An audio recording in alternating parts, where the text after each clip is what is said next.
Time to relax at the end of the day with a couple of cold ones, courtesy of the sponsor, and some delights from the Australian barbie.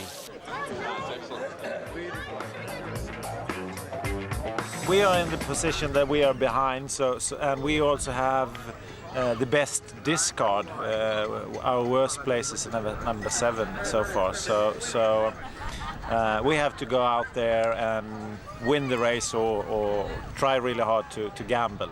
Well, our position now is tenuous. We are in second, 2 points behind the Nicholsons, and then we've got 2 boats right behind us, Bergstrom and then Danny and Andy.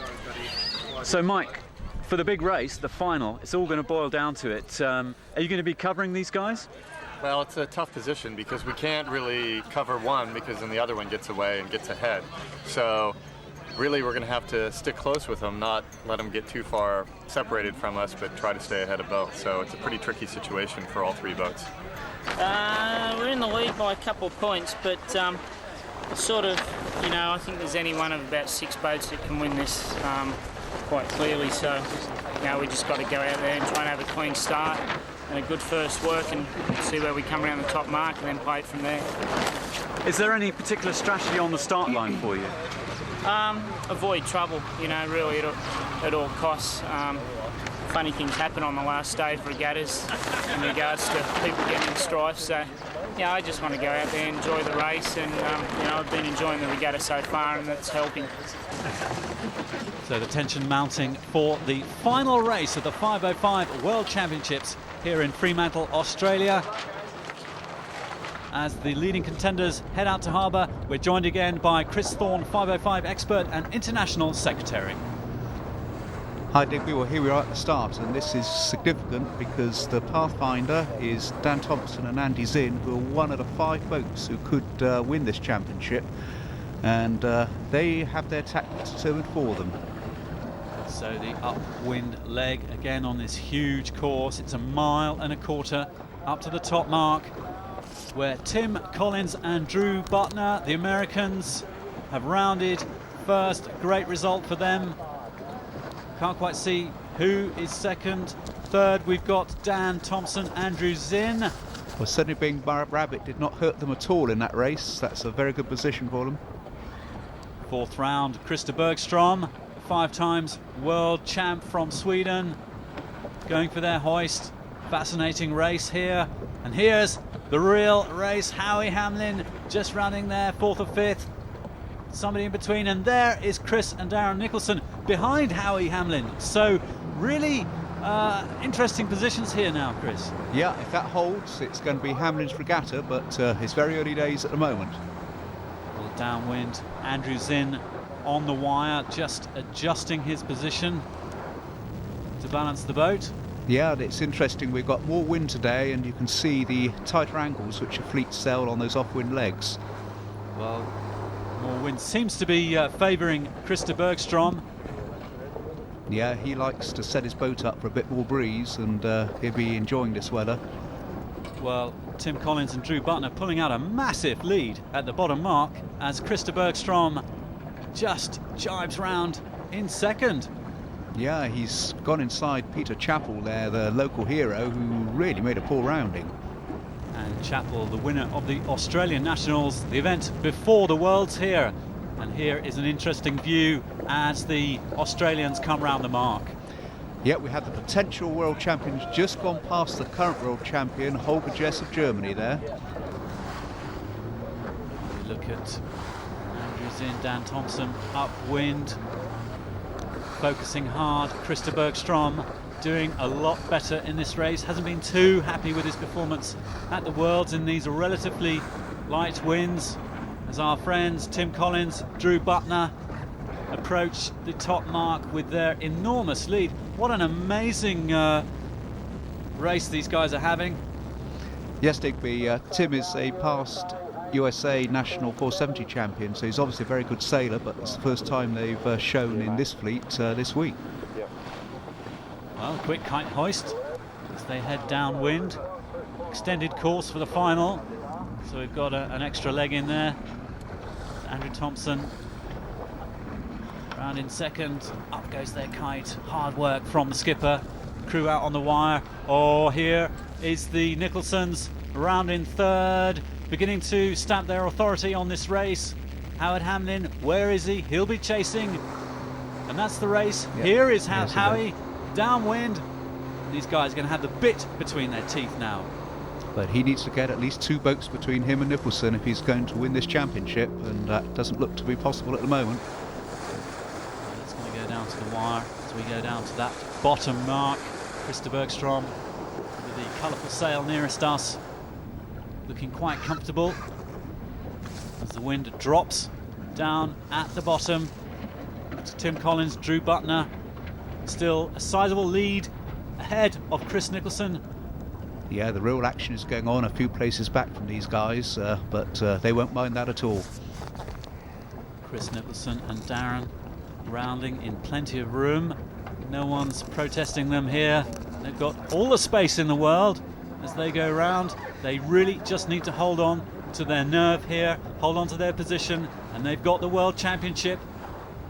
Chris Nicholson helming, concentrating hard.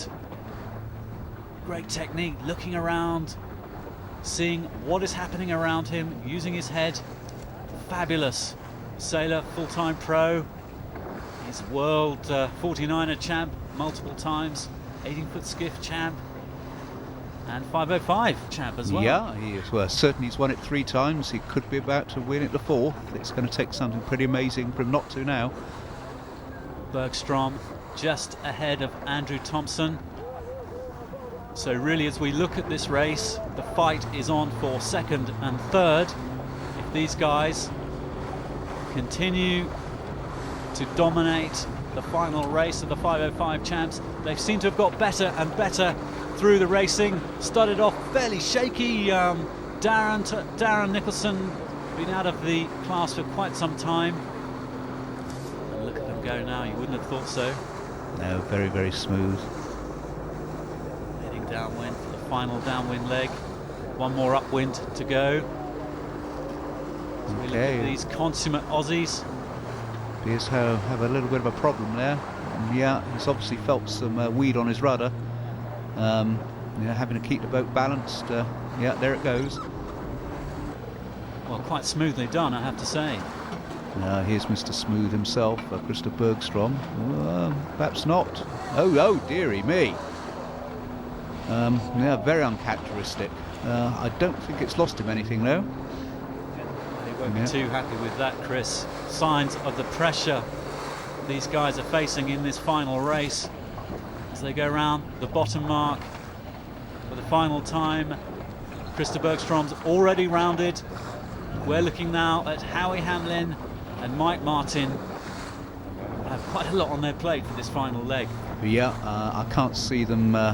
There's no way they're going to get the Nicholsons here. In fact, I think if it stays as it is, Krister's going to be 2nd and Howie and Mike are going to be 3rd. Well, there's still a mile to the finish line on this vast course for the 505 World Championship. Oh, and there we see all 3 of the big players in line. Nearest us, Howie Hamlin. Then ahead of him, it's Krister Bersgtrom, and in the distance, we can see Chris and Darren Nicholson in the commanding lead. Yeah, it's difficult to see much happening to those positions now. Well, up at the finish line, Tim Collins, Drew Buttner. They take the gun, the commanding lead all the way around this course. A great race for them. Superbly sailed, first podium position. And here it is. Here is the showcase. 2nd position for Chris and Darren Nicholson. 2nd place for them means these guys are the new 505 World Champions. Yeah, excellent. Very, very well sailed. Oh, and check this out. Howie Hamlin managing to get the best over Krister Bersgtrom to cross the line 3rd in the final race.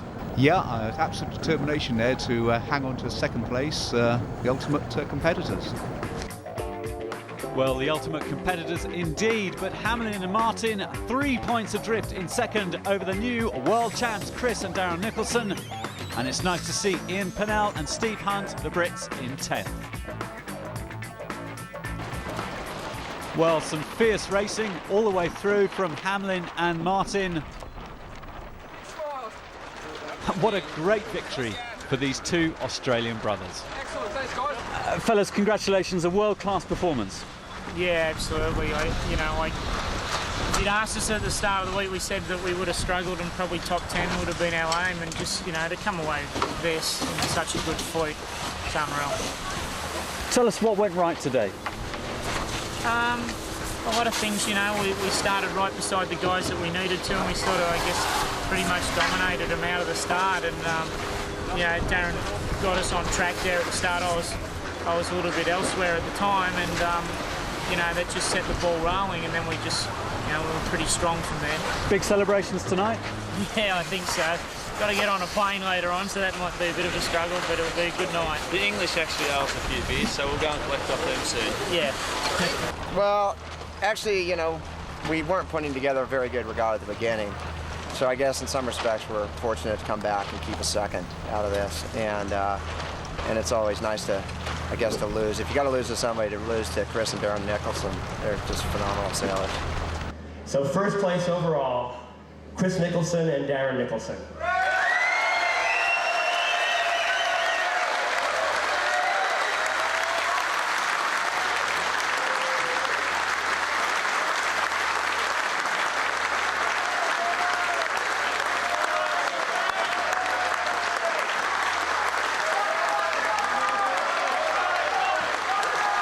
Ali Mellor, class president, presenting the trophy to Darren and Chris Nicholson, two extremely worthy new 505 world champions.